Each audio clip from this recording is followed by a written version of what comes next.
क्योंकि इसका कोई जवाब नहीं है। अगर ये भौतिक है तो समस्या वहीं की वहीं है, चेतन है तो भी समस्या वहीं की वहीं है, कनेक्शन कैसे होगा? इन चीजों से बचने के लिए न्याय दर्शन ने बड़ी सुंदर बात कही कि आत्मा होती है बहुत छोटी सी होती है। तो लोगों ने कहा फिर ये बताओ कि हाथ में चोट होती है तो फीलिंग कैसे आती है? बोले जैसे दीपक छोटा सा होता है पर प्रकाश हर जगह फैल जाता है, ठीक वैसे ही आत्मा छोटी सी होती है किंतु उससे चेतना पूरे शरीर में व्याप्त हो जाती है। लोगों ने कहा वाह क्या एग्जाम्पल दिया है, मजा आ गया। इसको बोलते हैं अणुपरिमाणवाद, कि आत्मा एटॉमिक साइज की है, एटम जैसे साइज की है, छोटी सी है, पूरी बॉडी में उसका इफेक्ट रहता है लेकिन साइज बहुत छोटा है। हालांकि न्याय दर्शन से अगर आप पूछेंगे कि आत्मा का साइज निकाला कैसे, और या ये सवाल पूछेंगे कि अगर साइज है तो भौतिक होगा क्योंकि साइज तो भौतिक चीज का होता है, तो बहुत मुश्किल सवाल है। हालांकि न्याय दर्शन की जो आत्मा है वो कुछ कुछ भौतिक है तो वो शायद बच जाएंगे, बाकी लोग नहीं बच पाएंगे।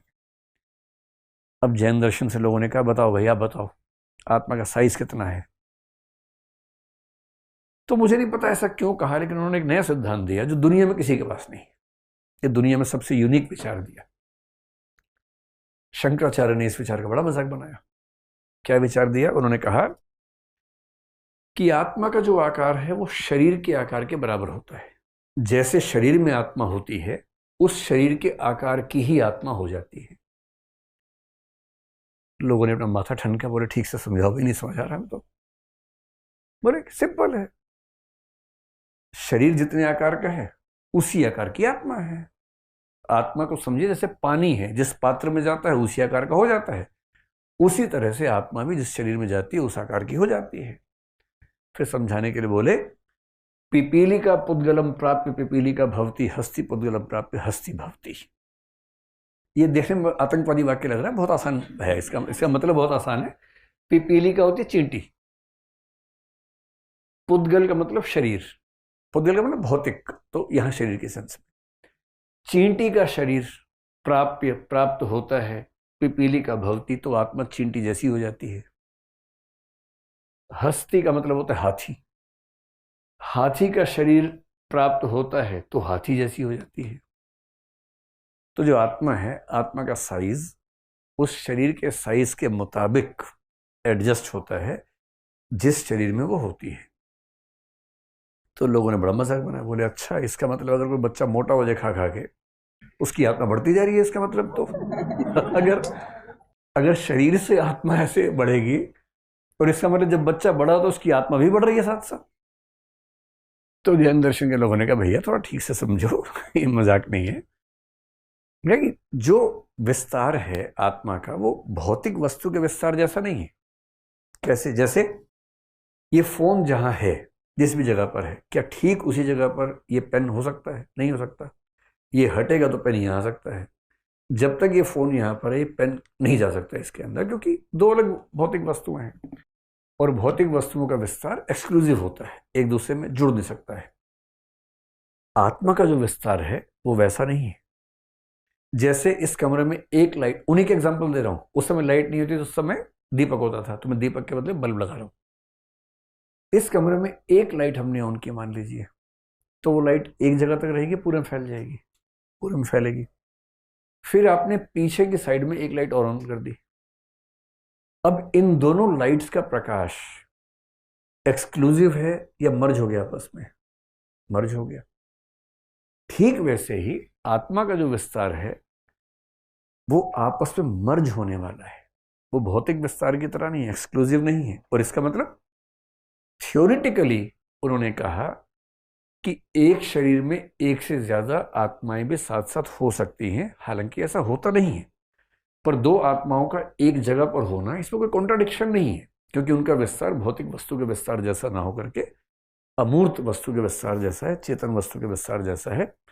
इस सिद्धांत को कि शरीर के अनुसार उसका आकार बनता है, इसको भारत में बोलते हैं मध्यम परिमाणवाद, जो कि शंकराचार्य के विभु परिमाणवाद और न्याय दर्शन के अणु परिमाणवाद के बीच की स्थिति है। न्याय क्या बोल रहा है? छोटी सी आत्मा होती है। शंकर क्या बोल रहे हैं? पूरे ब्रह्मांड को एक आत्मा, मतलब वो स्पेस में नहीं कहना चाह रही कि उसको हम समझें, लेकिन अगर समझें तो एब्सोल्यूट है, कोई लिमिट नहीं है उस आकार की। ये क्या बोल रहे हैं?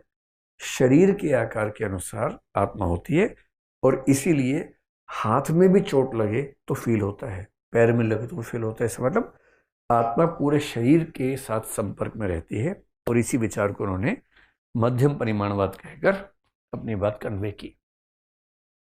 जो आत्माएं हैं दो तरह की हैं, एक है बद्ध जो हम सब हैं, मुक्त का मतलब जिनको मोक्ष मिल गया, जो मोक्ष मिल के पार हो गए, जैसे तीर्थंकर हैं। आपने सुना होगा कि जैन दर्शन में 24 तीर्थंकर माने जाते हैं। उनके काल की धारणा में बहुत सारे कालखंड हैं, उनमें से एक जो काल होता है उसमें दो हिस्से होते हैं, एक उत्सर्पिणी एक अवसर्पिणी। तो अभी एक अवसर्पिणी चल रही है। एक अवसर्पिणी में या उत्सर्पिणी का मतलब आरोहण का काल, आगे बढ़ने का काल। अवसर्पिणी मतलब पीछे जाने का काल। तो अभी हम अवसर्पिणी में हैं और इसमें 24 तीर्थंकर होते हैं। एक अवसर्पिणी में 24 हो चुके हैं, जिसको हम कलयुग कहते हैं। कुछ कुछ उस तरह का भाव समझिए कि ये एक पतन का काल है। जब ये काल खत्म होगा, नई सीरीज शुरू होगी उत्सर्पिणी की, फिर 24 तीर्थंकर आएंगे लंबे लंबे समय के गैप के बाद। इस तरह से वो समझते हैं। वो तीर्थंकर क्या है? मुक्त जीव है। सारे मुक्त जीव तीर्थंकर नहीं होते, पर तीर्थंकर सारे मुक्त होते हैं। इसको मोक्ष में समझेंगे। जो अगर मैं कहूं कि ये जीव है, और जीव दो प्रकार के हैं, एक है बद्ध यानी बंधे हुए, हम सब जैसे हैं। बंधे हुए मतलब जो इस दुनिया में जी रहे हैं, संसार में फंसे हुए हैं, जिनकी इच्छाएं हैं, सपने हैं, जिनके मन में आता है काश मेरे पास ये भी हो, काश मेरे पास वो भी हो, काश बढ़िया सा फोन हो, काश बढ़िया सा बॉयफ्रेंड गर्लफ्रेंड हो। ये सब मन में जिनके भाव आते हैं वो सब बद्ध जीव है, बंधे हुए जीव है। मुक्त का मतलब पार हो गए हैं इन सबसे। जो बद्ध है वो दो प्रकार के हैं। क्या लाइफ साइंसेस पे उनकी कमांड है। एक है स्थावर, एक है त्रस। स्थावर का मतलब होता है स्टैटिक, त्रस का मतलब मोबाइल। मोबाइल मतलब मोबाइल फोन नहीं, जो चलते फिरते हैं, जिनमें मूवमेंट है, मोबाइल। वो कहते हैं जो स्थावर जीव हैं उनमें सिर्फ एक सेंस होती है। हमारे अंदर कितनी सेंस होती है? 5 सेंसेस। इन लोगों ने कितनी गहरी स्टडी की। 2 सेंसेस, 3 सेंसेस, 4 सेंसेस, 5 सेंसेस। 5 तरह के जीव हैं। 1 सेंस वाले, 2 वाले, 3 वाले, 4 वाले, 5 वाले। उसे भी क्लासीफाई कर रखा है। जिसमें सिर्फ एक सेंस है, वो केवल टच समझता है और कुछ नहीं समझता। टच सेंसेशन, स्पर्श। तो जिनके पास एक सेंस है वो केवल टच समझते हैं, वो स्थावर हैं, पड़े हुए हिल भी नहीं सकते हैं। जो 2 सेंस वाले हैं उनको टच के साथ जो दूसरा है टेस्ट होता है, स्वाद, जीव वाला। फिर 3 वाले आते हैं, वो टच, टेस्ट और स्मेल करने लगते हैं। स्मेल करने लगते नहीं, मतलब स्मेल समझ में आने लगती है उनको। जो चौथा है वो इन तीनों के साथ साथ, जिसको व्यू कहेंगे, देखने की क्षमता, वो भी आ जाती है। और जिनमें 5 हैं, 5वीं जो पावर है वो होती है लिसनिंग की पावर, सुनने की क्षमता। तो कुछ जीवों में एक क्षमता है, एक इंद्रिय, कुछ में 2, 3, 4, 5, इस तरह से डिवाइड किया है। हम कौन से वाले में आते हैं? 5 वाले में। मनुष्य, गधा, कुत्ता ये सब एक जगह आते हैं, 5 वाले में आते हैं। हमारी तुलना कैसे हो रही समझ रहे हैं? तो सब उसी में आते हैं। ठीक है। 4 वाले में कौन आ जाएगा?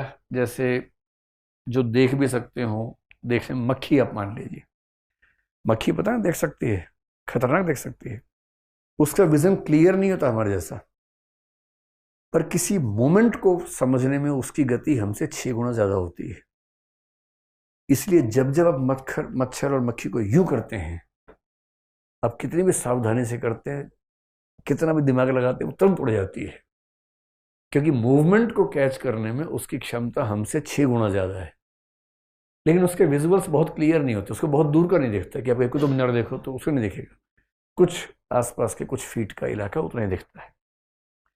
3 वाले का मतलब हुआ जैसे चींटी, देख नहीं सकती, सुन नहीं सकती, सूंघ सकती है। सारी चींटियां एक लाइन में चलती रहती हैं स्मेल के भरोसे। 2 वाले जैसे सीप है, घोंघा है, ये सब जो है केवल टच और टेस्ट वाले।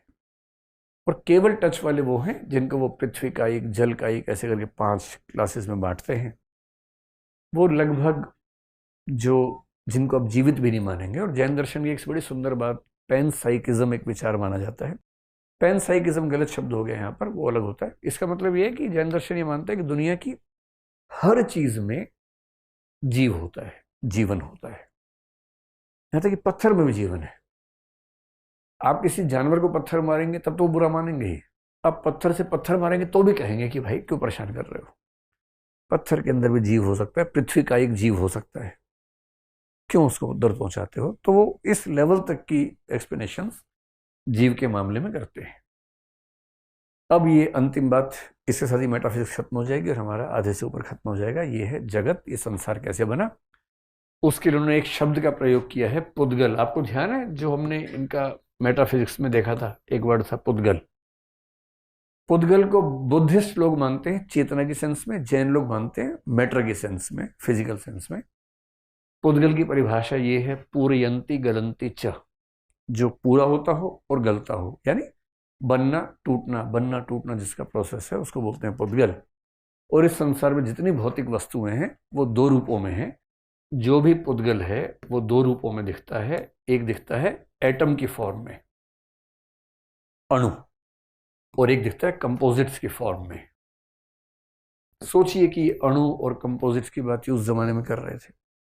अंतर है, ऐसा नहीं कि उनके पास माइक्रोस्कोप थे, उन्होंने देख लिया, ऑब्जर्व कर लिया। इसको बोलते हैं फिलोसॉफिकल एटॉमिज्म। फिलोसफी में कई लोगों ने अनुमान कर लिया था कि दुनिया अणुओं परमाणुओं से ही बनी होगी। और भारत की बात करूं, जैन दर्शन ने किया, न्याय वैशेषिक ने किया, हीनयानी बौद्धों ने किया। ये तीनों मानते हैं कि दुनिया परमाणुओं से बनी है, एकदम क्लियर मानते हैं। हाँ, इनके परमाणु अलग अलग टाइप के हैं। जैसे जैन दर्शन के सारे परमाणुओं में क्वालिटी का अंतर नहीं है, केवल क्वांटिटी का अंतर है। आज की भाषा में कहूं तो जो केमिस्ट्री में आप पीरियोडिक टेबल पढ़ते हैं, जिसमें आप पढ़ते हैं कि लगभग कितने 118 के आसपास एलिमेंट्स इस समय हैं, 94 फंडामेंटल, 24 कंपोजिट्स में माने जाते हैं। उन सब में अंतर किस चीज का होता है? एटॉमिक नंबर का होता है। एटॉमिक नंबर का अंतर एक तरह से जो न्यूक्लियस में प्रोटॉन्स का नंबर है उसका अंतर है। अब इसकी व्याख्या इससे मैच करेगी या न्याय से मैच करेगी, ये व्याख्या की बात है। जैन लोग मानते हैं कि जो परमाणु हैं उनमें केवल नंबर्स का अंतर है, केवल मात्रा का अंतर है, क्वालिटी अलग अलग नहीं है। वैशेषिक और न्याय के लोग मानते हैं कि परमाणु हैं उनमें क्वालिटी में भी अंतर है और क्वांटिटी में भी अंतर है। दोनों मानते हैं कि परमाणु नित्य है, परमानेंट है, खत्म नहीं हो सकता। हीनयानी बौद्ध मानते हैं परमाणु एक क्षण के लिए पैदा होता है, अगले परमाणु को पैदा करके मर जाता है। तो सबके पास परमाणु है, पर सबके परमाणु अलग अलग हैं। न्याय दर्शन कहते हैं कि इन परमाणुओं को जोड़ने के लिए भगवान जी आते हैं। जैन दर्शन कहता है कि नहीं, भगवान जी की जरूरत ही नहीं है, अपने आप जुड़ जाते हैं। ठीक यही बात 5th सेंचुरी में ग्रीक फिलोसफी में डेमोक्रिटस, ल्यूसिपस, दो लोग हुए जो परमाणुवादी हैं। ठीक यही बात कह रहे हैं कि परमाणु हैं, उनको जोड़ने के लिए ईश्वर की जरूरत नहीं है, वो आपस में खुद कनेक्ट हो जाते हैं। इसका मतलब ये नहीं है, आजकल कई मूर्ख लोग क्या करते हैं कि देखो ये बात तो हमने 2000 साल पहले ही कह दी थी, आज के लोग क्या कर रहे हैं। ऐसे नहीं करना है। आज के लोग साइंटिफिक तरीके से स्टडी करके साबित कर रहे हैं। एम्पायरिकल बेसिस पर साबित करना और फिलॉसफी में अनुमान लगाना, तार्किक अनुमान करना, इसमें अंतर होता है। तो जो लोग फिलॉसफी में ऐसा कह रहे हैं वो तार्किक अनुमान कर रहे थे, जिनमें से कुछ अनुमान एकदम ठीक निकल गए, कुछ ठीक नहीं निकले। लेकिन ये अचीवमेंट है कि जैन दर्शन ने कई हजार साल पहले कहा था कि दुनिया परमाणुओं से बनी है, और ये कहा था कि ये परमाणु नित्य होते हैं, ये परमाणु सरल होते हैं। सरल का मतलब इनको और छोटा नहीं किया जा सकता। अब सीधी सी बात है, उस समय ये तो नहीं सोचा होगा कि परमाणु के अंदर न्यूक्लियस होता है, उसके अंदर प्रोटॉन होता है, न्यूट्रॉन होता है, इलेक्ट्रॉन चक्कर काटता है, वो तो नहीं सोचा होगा उस समय। आज हमने, जब हम क्वांटम मैकेनिक्स पे पहुंचे, क्वांटम फिजिक्स पे पहुंचे, तो हमने देखा कि अणु के अंदर भी चीजें हैं। और जब हमने न्यूक्लियस को, प्रोटॉन को, न्यूट्रॉन को, इलेक्ट्रॉन को समझना शुरू किया, तो हमने कहा कि अब जो फिजिक्स आ गई है वो क्वांटम फिजिक्स है, सब पार्टिकल की फिजिक्स है। तो है, फिजिक्स के डेवलपमेंट्स अलग है, लेकिन कहीं ना कहीं एक हिंट हमें दिखता है कि फिलॉसफी मिलता है, और वो इन लोगों ने दिया था। इन्हीं परमाणुओं के मिलने जुलने से कंपोजिट बनते हैं। दुनिया की हर वस्तु कई परमाणुओं के मिलने से बनती है, इतनी सी बात है। और परमाणुओं के बारे में एक अंतिम बात ध्यान रखिए, इन परमाणुओं को आपस में जोड़ता कौन है? ये एक ऐसा सवाल है जिसके जवाब में न्याय दर्शन ने कहा कि ईश्वर को मानना पड़ेगा। पर जैन दर्शन ईश्वर को मानने के मूड में नहीं है। क्यों नहीं है, इसके बाद समझेंगे। उसने कहा ऐसा भाई, खुद ही जुड़ जाते हैं, क्योंकि इनमें स्वाभाविक आकर्षण शक्ति होती है। जैसे दो चुंबक सोच के देखिए, उससे बात समझ में आ जाएगी। अगर एक चुंबक हो और सामने लोहे की छोटी छोटी कीलें हों और चुंबक पड़ोस से जा रही हो, तो क्या किसी थर्ड पार्टी की जरूरत है जोड़ने के लिए उनको, या उनके आपस की जो भीतरी शक्ति है उससे अपने आप कनेक्शन हो जाएगा? अपने आप हो जाएगा। ऐसे दो चुंबक जिनका अलग अलग पोल, अपोजिट पोल सामने हैं, अपने आप जुड़ेंगे, उसके लिए किसी की जरूरत कहाँ है। ठीक इस तरह से भारत के कई दर्शनों ने, इंक्लूडिंग जैन दर्शन ने, यह कहा कि परमाणु है, परमाणुओं के जुड़ने से वस्तुएं बनती हैं। परमाणु जुड़ते कैसे हैं? अपने आप जुड़ते हैं। इनको जोड़ने के लिए हम किसी अन्य की स्थिति नहीं मानेंगे, और यहीं से इनका ईश्वर को नहीं मानने का जो विचार है वो डेवलप होता है। ध्यान से समझना है, क्योंकि मुझसे कई लोगों ने सवाल में पूछा कि भाई अगर जैन लोग ईश्वर को नहीं मानते तो भगवान महावीर क्यों बोलते हैं? ये बात भी है। आप किसी जैन व्यक्ति से बात कीजिए, बोलेंगे भगवान महावीर। फिर पूछो भगवान को मानते हो? नहीं मानते। ये कैसे हो रहा है? कोई कॉन्ट्राडिक्शन नहीं है, इसका जवाब है उनके पास, बस वो जवाब समझना पड़ता है। गॉड के दर्शन में बहुत सारे मतलब होते हैं। एक मतलब होता है जिसने दुनिया को बनाया, क्रिएटर। दुनिया बनाने वाले, क्या तेरे मन में समाई, काहे को दुनिया बनाई, सुना है ना आपने? तो दुनिया बनाने वाला, क्रिएटर। दुनिया चलाने वाला, प्रिजर्वर। और जरूरत पड़ने पर दुनिया को खत्म करने वाला, डिस्ट्रॉयर। जब हम कहते हैं ना भगवान, तो हमारे दिमाग में दरअसल होता है कि एक ऐसी अल्टीमेट पावर जो तीन काम करती है या कर सकती है। दुनिया बना सकती है, चला सकती है, खत्म कर सकती है। जैसे हिंदू धर्म में इसके लिए तीन ईश्वरों की कल्पना की गई, ब्रह्म विष्णु महेश, जो ये काम करते हैं। कुछ धर्मों में एक ही ईश्वर है, जैसे इस्लाम में खुदा है, ईसाइयत में गॉड है, यहूदी धर्म में याहवे है, एक ही गॉड है, वो तीनों काम करता है। तो किसी धर्म में ये तीनों काम करने के लिए एक गॉड है, किसी में तीन ईश्वर हैं, और कोई धर्म कह सकते हैं कि हम तो ईश्वर को मानते हैं। तो जैन दर्शन क्या कह रहा है? इस सेंस में, जिस सेंस में आप कहते हैं कि ईश्वर ने दुनिया को बनाया है, चलाता है, डिस्ट्रॉय करता है, इस सेंस में हम ईश्वर को नहीं मानते, एकदम नहीं मानते, रत्ती भर नहीं मानते। तो फिर किस सेंस में मानते हैं भाई? उन्होंने कहा ध्यान से देखिए कि जो हमारा जीव का कंसेप्ट है, आत्मा का जो कंसेप्ट है, हमने आत्मा के अंदर पहले ही चार विशेषताएं बता रखी हैं, जो मैंने आपको हिंट किया था उस समय। जीव के अंदर ही अनंत ज्ञान, अनंत शक्ति, अनंत आनंद पहले से शामिल है। चौथी छोड़ भी दें, अनंत दर्शन छोड़ भी दें, तीन शामिल है। और आमतौर पर जिसको बाकी धर्मों के लोग कहते हैं गॉड, उसकी विशेषताएं तो आत्मा में ही शामिल कर रखी है हमने, और आत्माएं बहुत सारी हैं। तो आप एक सेंस में कह सकते हैं कि हम अथीस्ट हैं, हम ईश्वर को नहीं मानते। एक सेंस में आप कहिए कि हम पॉलीथीस्ट हैं, बहुदेववादी, हम बहुत सारे ईश्वर मानते हैं। हर जीव के अंदर, हर शरीर के अंदर एक जीव है, और जीव के अंदर वो चार क्षमताएं हैं ही। फिर वो कहते हैं कि हम एक बात और कहते हैं कि जब कोई जीव बंधन में होता है तो ये चार चीजें छिप जाती हैं। हम जब जैसे हैं, छिपा हुआ है, हम सब बहुत सीमित लोग हैं। लेकिन जब कोई बंधन से मोक्ष की ओर आता है, मुक्त होता है, तो ये चार चीजें वापस आ जाती हैं। उनका साफ मानना है कि कुछ अलग से प्राप्त नहीं करना है। शंकराचार्य ने भी ठीक यही बात कही, नित्य प्राप्त से प्राप्ति। शंकर ने कहा कि जो पहले से प्राप्त है उसी को प्राप्त करना है। ये भी ये कहते हैं अनंत चतुष्टय पहले से है, ढक गया है, वापस हासिल कर लेना है, इतना ही पर्पस है। और इसका मतलब हर प्राणी के अंदर क्षमता है ईश्वर हो जाने की। इस विचार को कुछ लोग बोलते हैं ट्रांसथीज्म, जो दुनिया में कहीं और नहीं मिलता है। ये अथीज्म कह लो, पॉलीथीज्म कह लो, यानी निरीश्वरवाद, बहु अनेकेश्वरवाद कह लो, या ट्रांसथीज्म।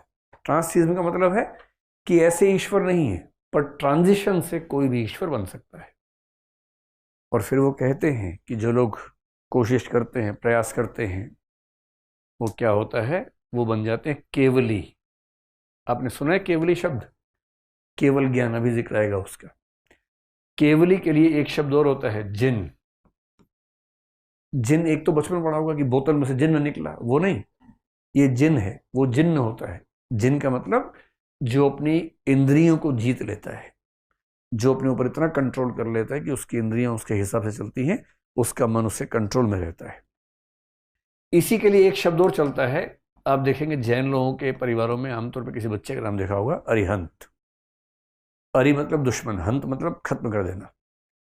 जैन लोग दुश्मनों को वैसे हंत नहीं करते कि उठाया और मारना शुरू किया, वो अरिहंत नहीं। असली दुश्मन अपनी वासनाएं हैं, अपनी इच्छाएं हैं, उनको खत्म करना। जो अपनी वासनाओं को खत्म कर सके उसको बोलते हैं अरिहंत। और अरिहंत ही होता है जिन। जिन ही होता है जिसको हम यहाँ केवली बोल देते हैं, केवल ज्ञान मिलता है। और जिस दिन इस स्थिति में कोई आता है उस दिन जैन लोग बोलते हैं कि अब इनमें से कुछ को, सबको नहीं। केवली दो तरह के होते हैं, एक होते हैं सामान्य केवली और एक होते हैं तीर्थंकर केवली। सामान्य केवली वो है कि केवल ज्ञान मिला, अकेले मौज में चले गए, अपनी मौज के मूड में थे, खूब ज्ञान प्राप्त किया, केवल ज्ञान मिला, मजा आ गया, अकेले भाग लिए। वो सामान्य केवली है कि ठीक है केवल ज्ञान हो गया, बड़ी बात है, अच्छी बात है, बधाई हो। तीर्थंकर केवली वो हैं जो केवल ज्ञान न केवल प्राप्त करते हैं बल्कि कोशिश करते हैं कि हर व्यक्ति को उस रास्ते पर ला सके। तो केवलियों में से वो केवली जो तीर्थंकर हैं, जो 24 का आप नाम जानते ही हैं, इनको जैन दर्शन में कुछ लोग भगवान कहते हैं। या एक और सेंस में कि जब कैवल्य मिलता है ना, आगे मोक्ष में पढ़ेंगे, जब कैवल्य मिलता है वो इसी दुनिया में जिंदा होते हैं उस समय, उस स्टेट को बोलते हैं सयोग केवल। और जब मर जाते हैं तो बोलते हैं अयोग केवल। और जैन दर्शन में कल्पना है कि जो आकाश है उसके दो हिस्से हैं, लोकाकाश और अलोकाकाश। लोकाकाश मतलब जो हमें दिखता है आकाश, एक है अलोकाकाश, यानी इस जगत से परे एक आकाश, एक स्पेस है, और वहां एक स्थान है सिद्धशिला। जब कोई केवली बन जाता है और उसकी मृत्यु हो जाती है, मृत्यु के बाद ये वाला केवली भी और ये तो है ही, ये पहुंच जाते हैं सिद्धशिला में और वह स्थायी रूप से रहते हैं। जो सिद्धशिला पहुंच गया उसका नाम है सिद्ध। ध्यान रखना है, अरिहंत, जिन या केवली, इनके बाद की अवस्था है सिद्ध हो जाना। जो सिद्ध है उसे जैन दर्शन में भगवान कहने का ट्रेंड है। इसलिए जब भी आप जैन दर्शन में सुनेंगे कि भगवान महावीर, इसका मतलब है कि वो सिद्ध हो चुके हैं, यानी इस दुनिया में रहते हुए इच्छाओं को जीतकर केवली होके शरीर की मृत्यु के बाद सिद्धशिला पर पहुंचे, सिद्ध हुए, इसलिए उनका नाम है भगवान। उस सेंस में भगवान नहीं है कि दुनिया बनाई है, दुनिया नष्ट कर देंगे, उस सेंस में नहीं है। इस सेंस में है कि एक अचीवमेंट जो कि बहुत रेयर थी उन्होंने अर्जित कर ली है। अब जो दो छोटी चीजें बचती हैं, एक है ज्ञान मीमांसा यानी कि एपिस्टेमोलॉजी। अगर एक वाक्य में कहूं तो एपिस्टेमोलॉजी का मतलब नॉलेज से जुड़े हुए सारे सवाल। नॉलेज क्या है, कैसे मिलती है, कौन से प्रमाण हैं, कितनी नॉलेज मिलती है, जो नॉलेज मिली वो ऑथेंटिक है या नहीं है, प्रामाणिक है या नहीं है, इन सबको बोलते हैं ज्ञान मीमांसा। ज्ञान मीमांसा में जैन फिलॉसफी का बहुत बड़ा कंट्रीब्यूशन जो है वो स्यादवाद में है। बाकी छोटी मोटी बातें हैं, मैं केवल हिंट करके निकलता हूं। वो मानते हैं कि जो ज्ञान है वो अपने आप में इल्यूमिनेट करता है। ज्ञानम स्वप्रभासी का मतलब ज्ञान खुद को प्रकाशित करने वाली चीज है। इस पर एक डिबेट है जो हमें बहुत विस्तार में जाने की जरूरत नहीं। कुछ लोग मानते हैं कि ज्ञान अपने आप को प्रकाशित नहीं करता बल्कि ज्ञान प्रकाशित होता है, कुछ कहते हैं ज्ञान प्रकाशित करता है। तो जैन फिलोसफी ये मानते हैं ज्ञान खुद को प्रकाशित करता है और आत्मा में मूल रूप में ज्ञान होता ही, हमने डिस्कस किया था, जो अनंत चार चीजें हैं। आप रिकॉर्डिंग कर रहे हैं क्या? क्योंकि फ्लैश ऑन है आपका, फ्लैश ऑफ करके रिकॉर्डिंग करते हैं छुप के। इसको बोलते हैं मासूम चोरी, है ना। अगर कहीं रिकॉर्डिंग, मेरी तो खैर कोई बात ही नहीं है, कहीं भी करनी है तो फ्लैश ऑफ करना मत भूलिए। और दूसरा सवाल ज्ञान मीमांसा में अक्सर ये होता है कि आप कौन कौन से प्रमाणों को ठीक मानते हैं। भारतीय दर्शन में 6 प्रमाण आमतौर पर मैक्सिमम माने गए हैं। एक प्रत्यक्ष है, जिसे सभी मानते हैं, पर प्रत्यक्ष की परिभाषा इनकी अलग है, अभी समझेंगे, थोड़ा समझेंगे। अनुमान को 4 भाग छोड़ के सब मानते हैं, 8 मानते हैं, यही मानते हैं। एक शब्द प्रमाण है। प्रत्यक्ष तो आपको पता है, सामने दिख रहा है वो प्रत्यक्ष है। अनुमान का मतलब है एक्स को देख के समझ जाना कि वाई हुआ है। जैसे आप सुबह उठे, निकले, देखा सारी सड़कें गीली हैं, आप क्या सोचेंगे? रात को बारिश हुई थी, है ना? ये अनुमान है। तीसरा होता है शब्द। शब्द का मतलब होता है कि किसी ऑथेंटिक व्यक्ति ने कहा तो मान लेना उसको। कोई साइंटिस्ट अगर साइंस के बारे में आपसे कह रहा है, कोई डॉक्टर आपका एक्सरे देख के कुछ बता रहा है, तो आप मान लेंगे, क्योंकि भाई वो ऑथेंटिक व्यक्ति है, उसको पता है, आपको नहीं पता है। ये शब्द प्रमाण होता है। एक उपमान प्रमाण होता है, एक अर्थापत्ति होता है, एक अनुपलब्धि होता है। 6 प्रमाण भारतीय दर्शन में माने जाते हैं। जैन दर्शन मानता है 3 प्रमाण, प्रमाणानि, प्रत्यक्ष, अनुमान, शब्दानि। प्रत्यक्ष, अनुमान और शब्द 3 प्रमाण होते हैं। ये जैन दर्शन की स्पष्ट प्रतिज्ञा है। बाकी 3 प्रमाण क्यों नहीं मानता है? तो अक्सर माना जाता है कि जो उपमान है, जो अर्थापत्ति है, जो अनुपलब्धि है, वो इन 3 में ही समाहित हो जाते हैं। विस्तार में जाना ठीक नहीं है, क्योंकि जब हम आगे पढ़ेंगे उन दर्शनों को जो उनको मानते हैं, तो वहां उनको विस्तार में समझेंगे। अब इससे बेहतर समझे कि उपमान और अर्थापत्ति को अनुमान का हिस्सा कई लोग मान लेते हैं, अनुपलब्धि को कुछ लोग प्रत्यक्ष का हिस्सा, कुछ अनुमान का हिस्सा मान के काम चलाते हैं। तो जैन लोग मानते हैं कि 3 प्रमाण काफी हैं। बिना बात के हम ज्यादा संख्या क्यों बढ़ाएं, इतना ही हमारे लिए काफी है। इनकी जो एक ब्यूटीफुल चीज है, सुंदर चीज है, वो ज्ञान का जो क्लासिफिकेशन है, विशेष रूप से प्रत्यक्ष का, जिसको हम इसमें समझेंगे। मैंने आपसे कहा था ना कि किसी चीज को देखने में 4 स्टेजेस होती हैं, उसका जिक्र उन्होंने यहां पर किया। तो जब ये कहते हैं कि ज्ञान कितने प्रकार का है, तो अगर मैं नॉलेज को के लिख दूं तो 2 प्रकार का मानते हैं। एक होता है अपरोक्ष, लेकिन यहां शब्द का अर्थ इन्होंने बदल दिया है। एक होता है परोक्ष। अगर आप हिंदी या संस्कृत जानते हैं तो आप समझ पा रहे होंगे कि परोक्ष का मतलब होता है इनडायरेक्ट। ठीक, परोक्ष यानी इनडायरेक्ट। और अपरोक्ष का ही मतलब है प्रत्यक्ष। प्रत्यक्ष और अपरोक्ष एक ही बात होती है, इसका मतलब होता है डायरेक्ट। तो जनरली डायरेक्ट का मतलब क्या होगा? जो मैंने सामने देखा, जैसे मैं आपको देख रहा हूं तो प्रत्यक्ष हो रहा है, सीधी सी बात है ना? पर जैन दर्शन के हिसाब से अगर मैं आपको देख रहा हूं तो ये परोक्ष ज्ञान है, ये अपरोक्ष नहीं है, ये प्रत्यक्ष नहीं है। तो प्रत्यक्ष क्या है? प्रत्यक्ष वो है जिसमें इंद्रियां भी बीच में ना आती हो। अगर मैं आपको देख रहा हूं तो कम से कम इंद्रियां बीच में आ रही हैं। आंख बीच में आई, दिमाग बीच में आया, तब मैं समझ पा रहा हूं।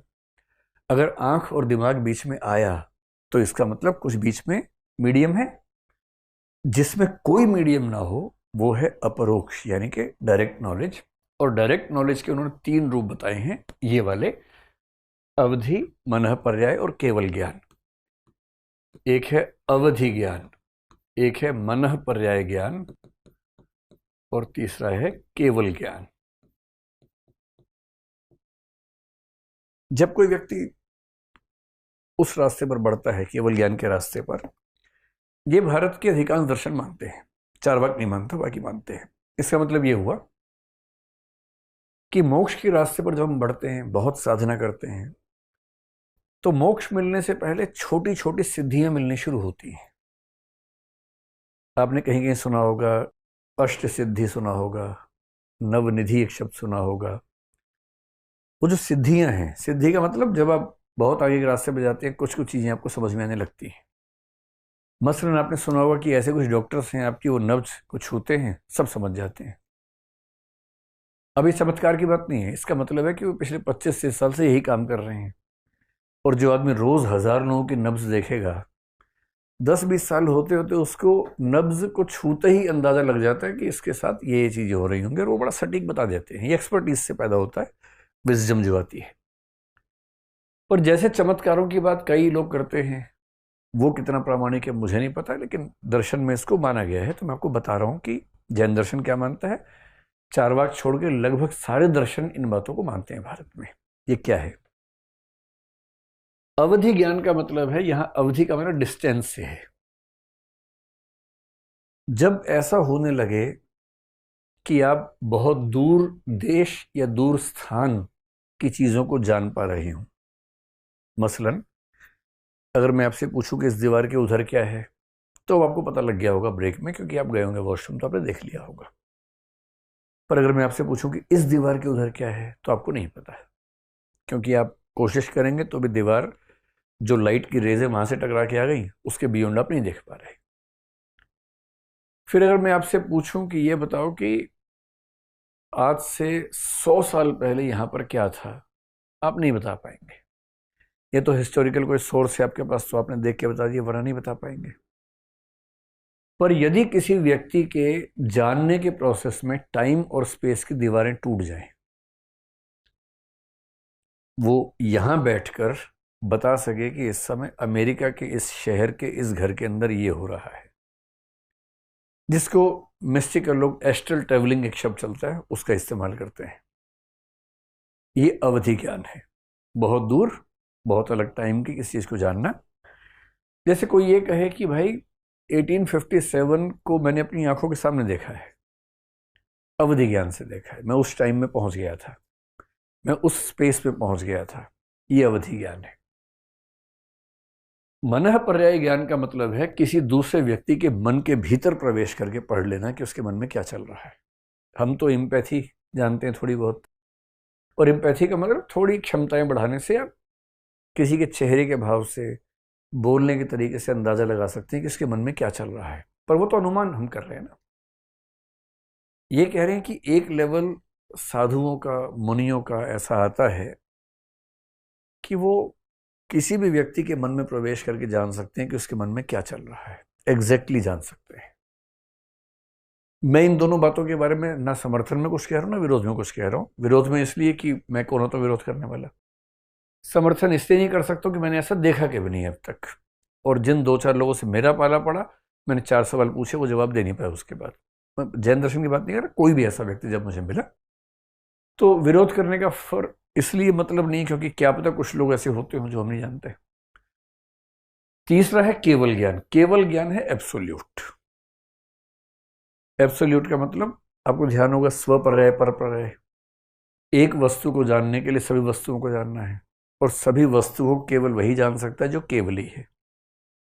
तो केवल ज्ञान का मतलब जो पूरे ब्रह्मांड को जानता हो, हर चीज को जानता हो, परमार्थ के स्तर पर जानता हो, उसको बोलते हैं केवल ज्ञान। और ये तीनों ज्ञान केवल उन व्यक्तियों के बस की बात है जो अध्यात्म के रास्ते पर या कैवल्य के रास्ते पर आगे बढ़ चुके हैं। जो आम लोग हैं, मेरे जैसे आपके जैसे, उनके लिए ये ज्ञान नहीं है। जैन दर्शन कहता है कि उसको हम बोलेंगे परोक्ष ज्ञान। जो बाकी ज्ञान है वो सारा परोक्ष ज्ञान है, यानी कि इनडायरेक्ट नॉलेज है। तो जो इनडायरेक्ट नॉलेज है या परोक्ष ज्ञान है, उस परोक्ष ज्ञान के लिए उन्होंने कहा कि इसके हम दो हिस्से कर देते हैं। एक कर देते हैं मति ज्ञान। मति क्या होता है? मति माने बुद्धि, माइंड। और एक होता है श्रुति ज्ञान या श्रुत ज्ञान। श्रुति क्या होता है? सुनना, कुछ सुनना।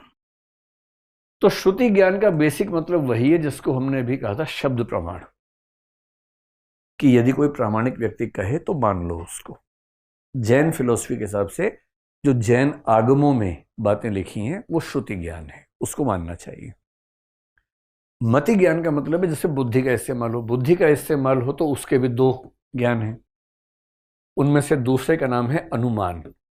जैसे सुबह सुबह देखा पानी भरा हुआ है, आपने बुद्धि का इस्तेमाल किया कि पानी भरा है, कुछ हुआ होगा, शाम तक तो नहीं था, इस समय बरसात हुई होगी, रात को हुई होगी, या यमुना की कोई पाइप टूट गई होगी। जो भी आप अनुमान करेंगे, लेकिन वो बुद्धि से ही करेंगे, तो मति ज्ञान में अनुमान आता है। जो सबसे इंटरेस्टिंग चीज है वो है सामव्यावहारिक प्रत्यक्ष, जिसको हम बाकी दर्शनों के लोग प्रत्यक्ष कहते हैं, उसको ये लोग बोलते हैं सामव्यावहारिक प्रत्यक्ष। यानी आम व्यक्ति के जीवन में, व्यावहारिक जीवन में जिसको प्रत्यक्ष कहा जाता है। कौन सा प्रत्यक्ष? जैसे आप मुझे देख रहे हैं, मैं आपको देख रहा हूं, ये प्रत्यक्ष है। पर इनके यहां ये परोक्ष ज्ञान के एक भेद, मति ज्ञान का एक भेद सामव्यावहारिक प्रत्यक्ष बनता है। कैसे होता है? बहुत आसान भाषा में तुम कहते कि मैंने देखा, दिख गया, बात खत्म हो गई। भारत के दर्शन के कुछ लोगों ने कहा नहीं, इतना सिंपल नहीं है। न्याय दर्शन की कमांड इससे बहुत ज्यादा है, बहुत शानदार न्याय दर्शन ने कहा। और जो मैंने कहा अवधि ज्ञान मन पर्याय ज्ञान, वो न्याय दर्शन भी मानता है। वो उसको योगश प्रत्यक्ष नाम बोलता है कि योगियों को जो प्रत्यक्ष क्षमताएं पैदा होती हैं वो अलग किस्म की होती है।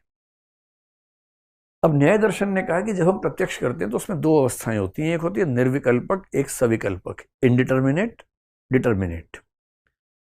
अगर आप ध्यान से देखेंगे तो जब भी किसी को देखते हैं, एक सेकंड के 1000वें हिस्से के लिए केवल कुछ दिखता है और अगले क्षण में समझ में आता है क्या है।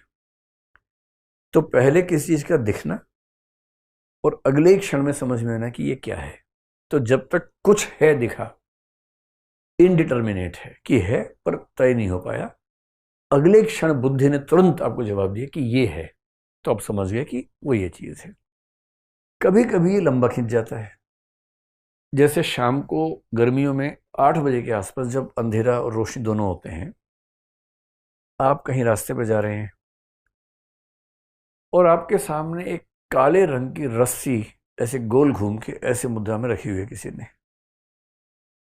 अंधेरा इतना नहीं है कि आपको दिखाई नहीं, आप डांस करते करते निकल गए। रोशनी इतनी नहीं है कि उसका रस्सीपन दिख रहा है, कम रोशनी। ज्यादातर भ्रम आधी रोशनी आधी अंधेरे में होते हैं। भ्रम का एक टाइम होता है स्पेसिफिक, उस टाइम पे सबसे ज्यादा इल्यूजन्स होते हैं किसी को भी। इतनी रोशनी है कि आपको आकृति सांप की दिख रही है, इतनी नहीं है कि उसका रस्सीपन उभर के दिख रहा हो। अंधेरा इतना नहीं है कि दिख ही नहीं रहा। भाई अमावस की रात में सांप भी यूं करता रहे, क्या फर्क पड़ेगा, आप गाना गाते हुए निकल जाएंगे। सांप की क्या हो जाएगी, अपमान हो जाएगा सांप का कि मैं इतना फन फैला के बैठा था और देखा तक नहीं मुझे, क्योंकि नजर ही नहीं पड़ी आपकी, है ना। तो ऐसे में क्या होता है कि आपको लग रहा है कि ये है कि वो है, ये है कि वो है, ये है कि वो है। लंबे समय तक आप इनडिटर्मिनेट स्थिति में चल रहे हैं और फिर टॉर्च मारेंगे, ध्यान से देखेंगे, अच्छा अच्छा रस्सी है, अब डिटर्मिनेट हुआ। तो जनरली ये होता है एक आध सेकंड के 100वें हिस्से में, कभी कभी लंबा खींचता है। जैन ऋषियों ने कहा कि नहीं, इसकी 2 नहीं 4 अवस्थाएं होती हैं। अगर आप बहुत बारीकी से देखें तो किसी चीज को देखने के 4 लेवल्स होते हैं, 4 स्टेजेस होती हैं। क्या क्या होती हैं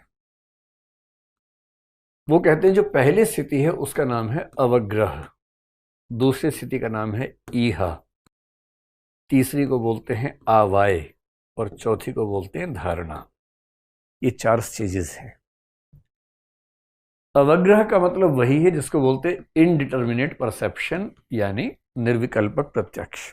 यानी कुछ सामने आया, अभी क्लियर नहीं कि क्या है पर कुछ है। तो जब आप कुछ देखें और आपको सिर्फ इतना समझ में आए कि कुछ है, यहां तक जो प्रत्यक्ष हुआ उसका नाम है अवग्रह, आपको हुआ है। लेकिन अवग्रह के बाद नेक्स्ट स्टेज पे जाने के लिए कंडीशन है। इसे हम साइकोलॉजी में यूं समझते हैं, जैसे मैं अभी आप सबको देख पा रहा हूं, दरअसल मैं आप में से किसी को नहीं देख पा रहा हूं, ये दोनों बातें ठीक है। मुझे दिख रहा है कि करीब 100 लोग सामने बैठे हुए हैं और मैं आप में से एक के भी चेहरे को ध्यान से नहीं देख पा रहा हूं, क्योंकि अगर मैं एक को ध्यान से देखूंगा तो मेरा जो मेन पर्पस है वो सॉल्व नहीं होगा। मुझे तो केवल ये देखना है कि आप सब जनरली मुझे देख रहे हैं, स्पेसिफिकली देखने की जरूरत भी नहीं है। तो जैसे ही आप में से मान लीजिए कोई हल्का सा हिला और मुझे हल्का सा एहसास हुआ कुछ हुआ है, अब अगर मैं हर छोटी छोटी बात पे ध्यान देने लगूंगा तो मैं पढ़ाई नहीं पाऊंगा। और रोजमर्रा की जिंदगी में आपके साथ भी ऐसा होता है, आप कहीं सड़क पे जा रहे हैं, आसपास कई चीजें हो रही हैं, आपको हल्का हल्का परसेप्शन हो रहा है उसका, कुछ यहां पर हुआ कुछ वहां पर हुआ। अगर आप हर चीज को गौर से देखेंगे तो अपना काम ही नहीं कर पाएंगे। इसलिए बहुत सारे मामलों में कुछ है के बाद आप इग्नोर कर देते हैं कि होगा भाड़ में जाए। कुछ मामलों में आप कहते हैं नहीं, ध्यान से देखने की जरूरत है। यदि कुछ है के बाद आपने ध्यान दिया ही नहीं, भाड़ में जाए, बात ही खत्म हो गई, अवग्रह हुआ, बात खत्म। लेकिन यदि आपका मन हुआ कि देखना चाहिए, ईहा का मतलब है इच्छा, ये इच्छा कि मैं ठीक से देखूं कि ये क्या है। अवग्रह के बाद ईहा होगा तो नेक्स्ट लेवल आएगा। 99% केसेस में ईहा नहीं होती है, बात वहीं खत्म हो जाती है। ईहा हुई तो आपने ध्यान से देखा, बुद्धि का इस्तेमाल किया। ये वही है जिसको न्याय दर्शन डिटर्मिनेट परसेप्शन या सविकल्पक प्रत्यक्ष कहता है। यानी अब बुद्धि ने आपको बता दिया कि ये पेन है, ये मोबाइल फोन है, ये दीवार है, ये घड़ी है, ये सड़क है। इस तरह से निश्चित रूप में जान लेना। फिर कभी कभी क्या होता है कि जैसे ही आपने ध्यान से देखा और आपको पता लगा अरे यार धत, और आप वहां से दिमाग हटा के आगे बढ़ गए कि क्या देखा, क्या टाइम खराब कर दिया अपना। कुछ चीजों में आपका मन करता है कि इसको देख लिया, ठीक से ध्यान कर लेता हूं, और यदि वो उपयोगी है तो उसको अपने मन में ठीक से धारण करना, ये प्रयास भी होता है।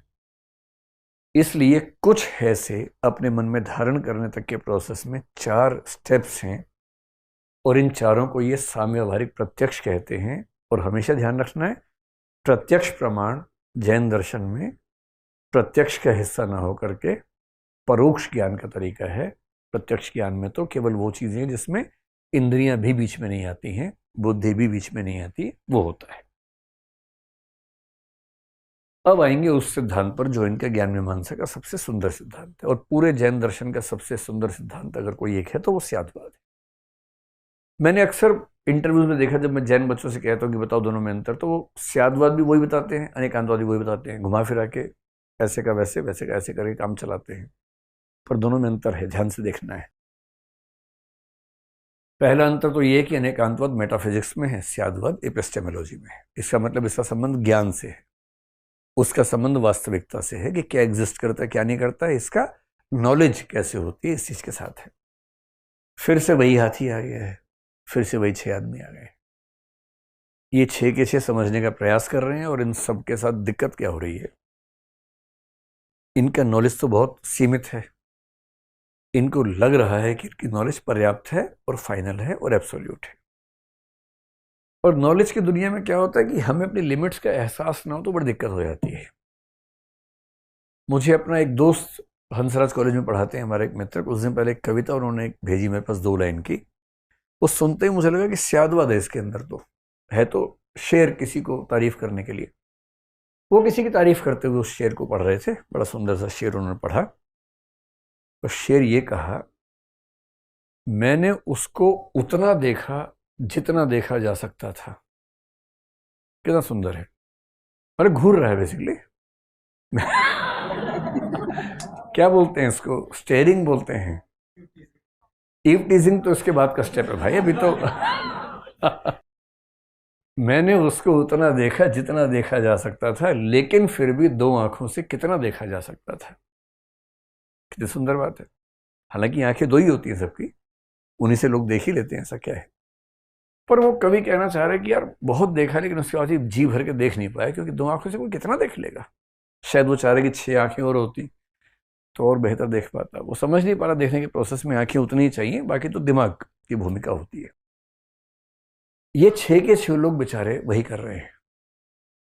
इनकी आंखें नहीं है वो वाली साम व्यवहारिक प्रत्यक्ष वाली आंखें नहीं है। हाथों से छू के जितना देखा जा सकता देख रहे हैं, लेकिन फिर भी कितना देखा जा सकता था। इसलिए दांत क्या नजर आया इनको, भाला। टांग क्या नजर आई, खंबा। पूंछ नजर आई, रस्सी। सूंड नजर आई, अजगर। पेट नजर आया, दीवार। और कान नजर आया, पंखा। अब इनके पास क्या तरीका था, ये 3 तरीके से अपनी बात कह सकते थे, 3 स्टाइल में कह सकते हैं, तीनों स्टाइल आगे आएंगे। हम रोजमर्रा की जिंदगी में अपने दावे किस भाषा में करते हैं, दरअसल स्यादवाद उसी के बारे में।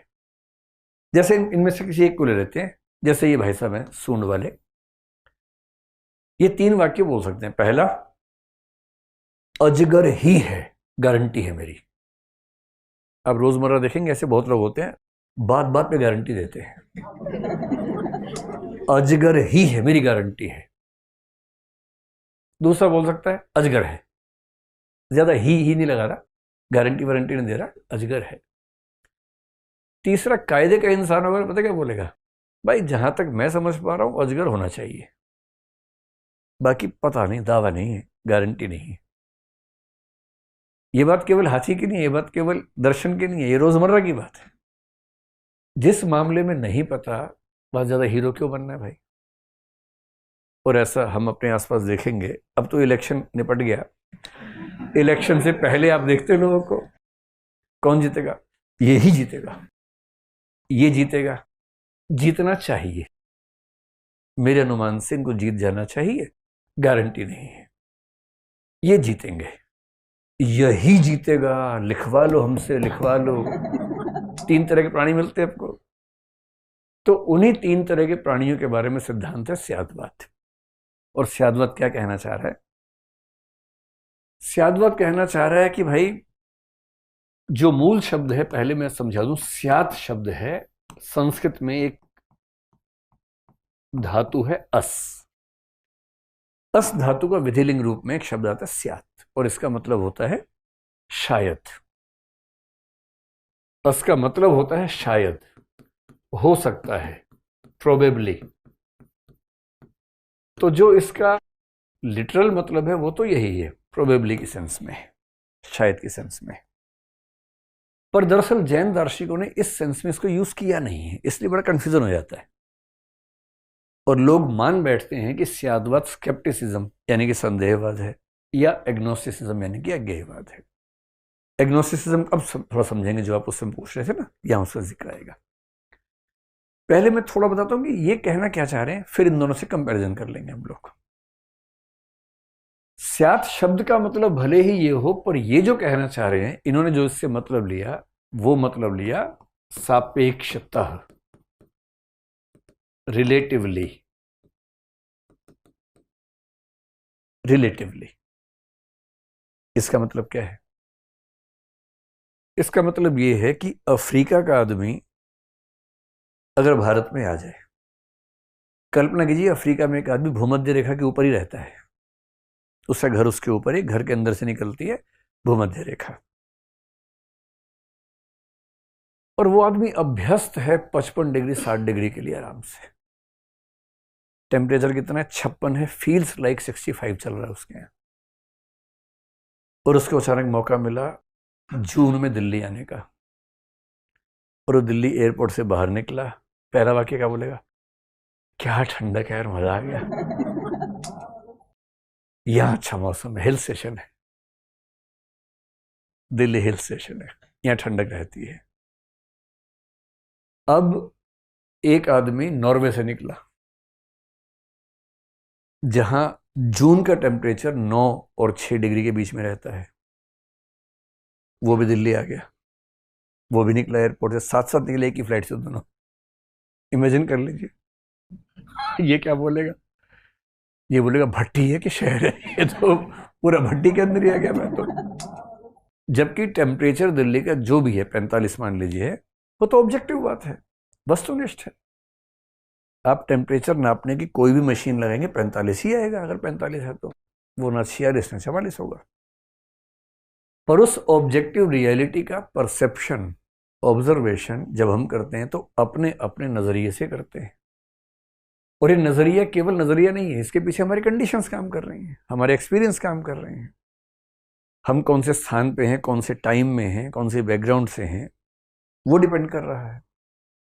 और इसका मतलब ये हुआ कि अगर मैं कहूं कि गर्मी है दिल्ली में और कहूं कि सर्दी है, दोनों बातें ठीक है। रिलेटिवली गर्मी है, अफ्रीका के रिलेशन में देखेंगे तो गर्मी है, सॉरी सर्दी है। यूरोप के रिलेशन में देखेंगे तो गर्मी है। तो दिल्ली में गर्मी है ये एब्सोल्यूट स्टेटमेंट नहीं है। किसी एक्स के रिलेटिवली दिल्ली में गर्मी है और वाई के रिलेटिवली दिल्ली में सर्दी है। और इसका मतलब ये हुआ कि अगर कोई कहता है कि दिल्ली में गर्मी है, ये अधूरी बात है, वो ठीक से समझ नहीं पाया। इसलिए जैन लोग बड़ी सुंदर बात कहते हैं कि भाई जब भी आप कोई बात कहो ना, अपने वाक्य से पहले स्यात लगा दो। स्यात का मतलब सापेक्ष रूप में। रोजमर्रा की भाषा में कहें तो मेरे हिसाब से, मेरी राय में, to the extent I understand, to the extent I know, as much as I feel, as much as I understand, ऐसे वाक्य शुरू करो। कोई आपसे पूछे भाई इलेक्शन में कौन जीतेगा, दावा नहीं करना, कहना to the best of my understanding this party will win, but I don't have any guarantee, I am not an analyst. जो मुझे फील हो रहा है बता रहा हूँ, लेकिन वो सापेक्ष सी बात है, हो भी सकता नहीं भी हो सकता है। तो जैन लोग कितनी खूबसूरत बात कह रहे हैं कि भाई हमारा ज्ञान सीमित है, असीमित ज्ञान केवल केवली का है, हम सबका सीमित है।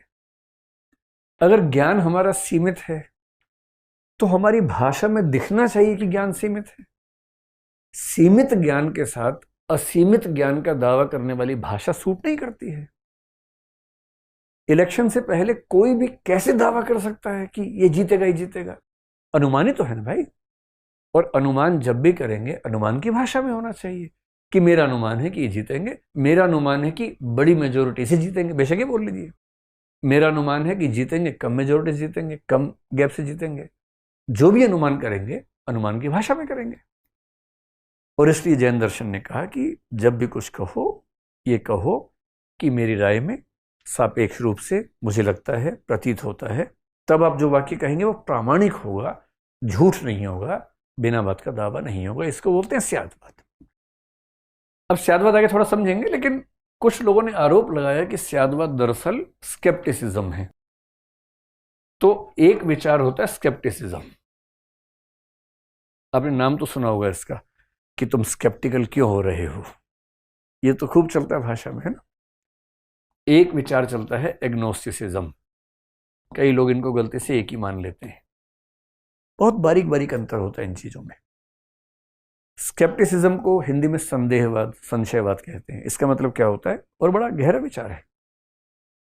इसका मतलब यह होता है कि आप जब भी किसी चीज के बारे में कहोगे ना, आपको उस पर डाउट रहना चाहिए, संदेह होना चाहिए।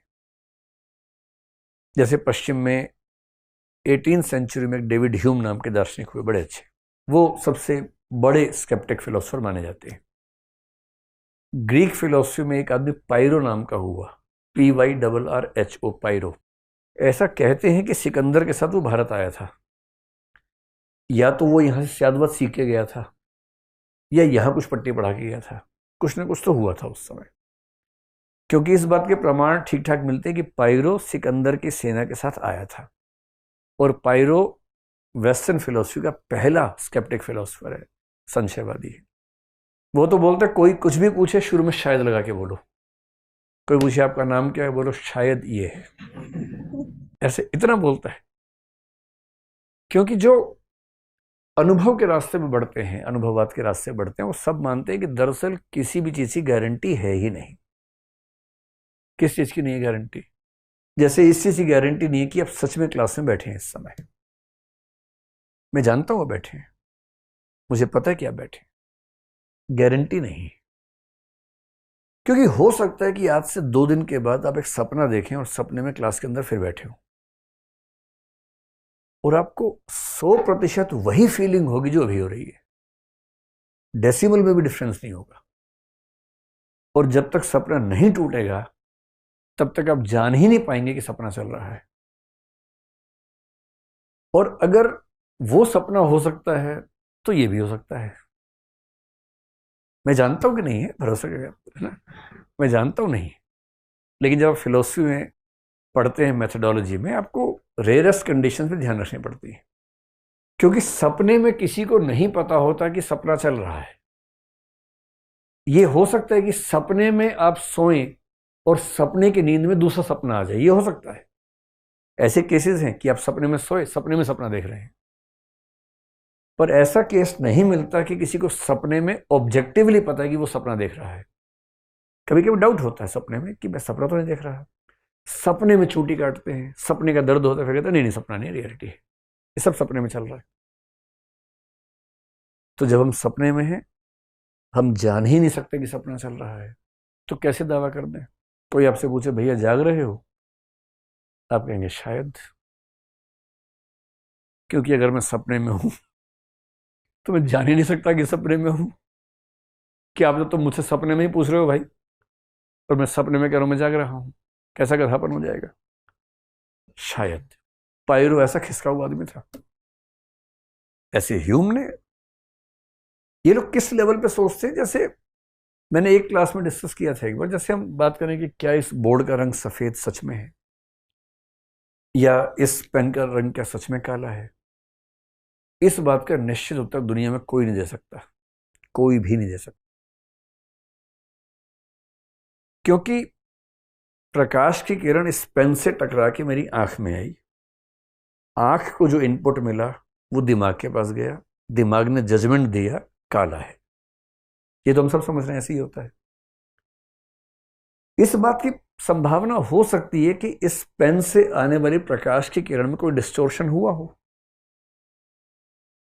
यह भी हो सकता है कि मेरे दिमाग ने उस इनपुट को पढ़ने में गलती कर दी हो, वरना कुछ लोग कलर ब्लाइंड क्यों होते। दुनिया में कुछ लोग कलर ब्लाइंड हैं और सबको पता नहीं है कि वो हैं। कुछ हम में से भी होंगे, नहीं पता होगा। अगर मुझे ये नहीं पता है कि मैं कलर ब्लाइंड हूं या नहीं हूं, और ये भी हो सकता है कि कलर ब्लाइंड के जितने मतलब हम जानते हो उससे ज्यादा होते हों, अब तक स्टडी ना हुए हों। बहुत सारे एनिमल्स हैं जो कलर्स उतने नहीं देख पाते जितने हम देख पाते हैं। मैंने सुना है कि गाय को घास काली दिखती है, हम हरी घास कर रहे हैं। क्या अब तक घास रंगहीन हो। गाय के देखने के प्रोसेस हमारे देखने के प्रोसेस में डिस्टोर्शंस ऐसे होते हो कि हमें हरी दिखती है, उसको काली दिखती है।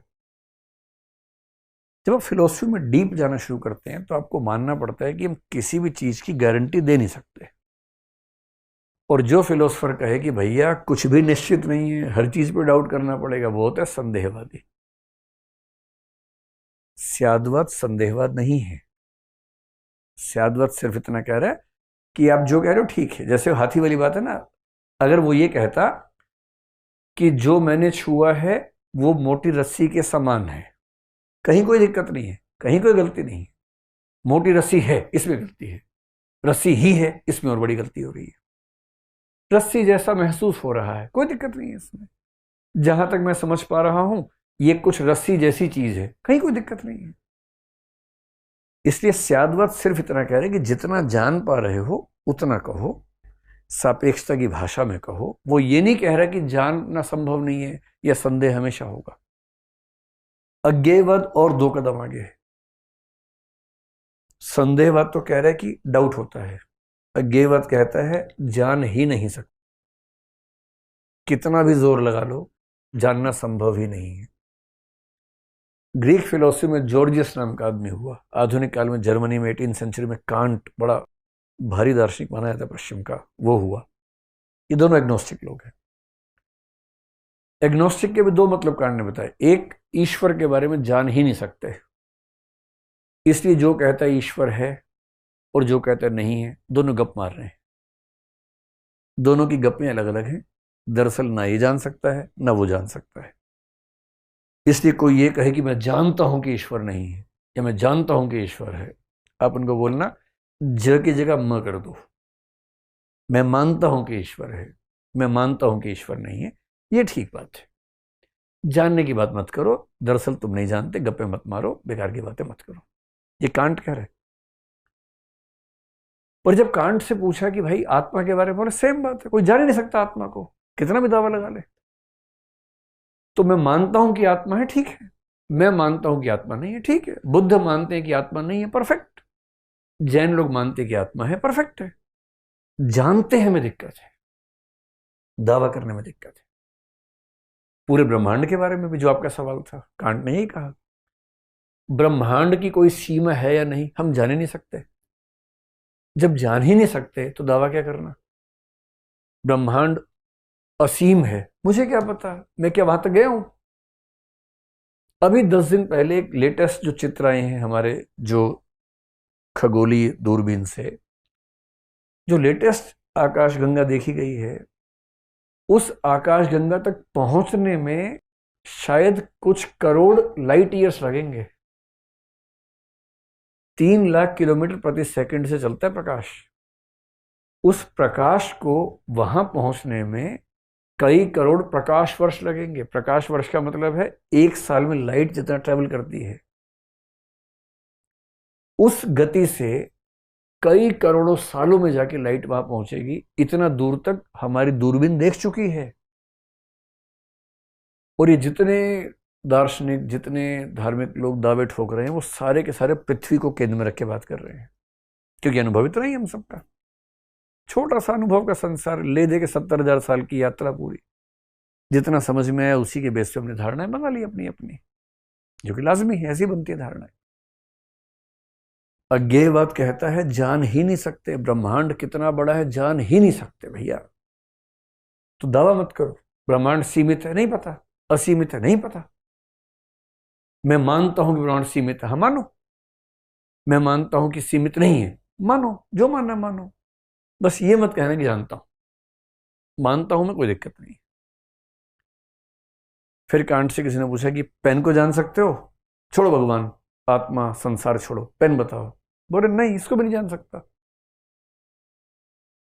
क्योंकि जो इनपुट बाहर से आया, जैसे ही मेरी आंखों में आया, वो चेंज होके दिमाग तक पहुंचा। मेरी आंखें न्यूट्रल तरीके से इनपुट को पहुंचा रही हैं या नहीं, ये जानने का कोई तरीका हमारे पास नहीं है। इम्पॉसिबल है कि मैं जानूं। वो स्पेस टाइम की डेफिनेशन इस तरह से देता है कि स्पेस और टाइम के चश्मों से हम चीजों को देखते हैं। फिर दिमाग के पास जाता है, वहां कोटियां हैं, कैटेगरीज ऑफ अंडरस्टैंडिंग है, जो उसको फिक्स करती हैं। वो कह रहे हैं कि ये पेन अपने मूल रूप में जो है वो न्यूमिना है, और ये पेन जैसा मुझे दिखता है वो फिनोमिना है, क्योंकि हम सबकी आंखें एक जैसी, हम सबको एक जैसा दिख रहा है। हम सबको एक जैसा दिख रहा है, इससे सिर्फ इतना साबित हुआ कि हम सबको एक जैसा दिख रहा है। इससे यह साबित नहीं हुआ कि दरअसल बाहर पेन वैसा ही है। अपने आप में वस्तु कैसी है दुनिया में कोई नहीं जान सकता, वो न्यूमिना है, एग्नोस्टिसिज्म की रेंज में है। हाँ, हम सबको दिखती कैसी है वो हम जान भी सकते हैं, बात भी कर सकते हैं, और साइंस जो है पूरी की पूरी वो उसी फिनोमिना की साइंस है। हम सबको जैसा परसीव हुआ उस पे साइंस के नियम अप्लाई हो रहे हैं, न कि उस चीज पे जैसी मूल रूप में है। सिंपल सवाल, घास हरी है कि काली है, हम कभी नहीं जान पाएंगे, क्योंकि वो डिस्टॉर्शन इनपुट के लेवल पे हो चुका है उसके। अब ये ठीक है कि आजकल हम कहते हैं कि रंग केवल फ्रिक्वेंसीज होती हैं, उसके अलावा कुछ नहीं होता है, वो एक अलग बात है। पर अगर आप रंग को एक वास्तविकता मानना चाहेंगे तो ये जानना हमारी इंद्रियों से परे की बात है। क्या स्यादवाद एग्नोस्टिसिज्म की बात कर रहा है? एकदम नहीं कर रहा है।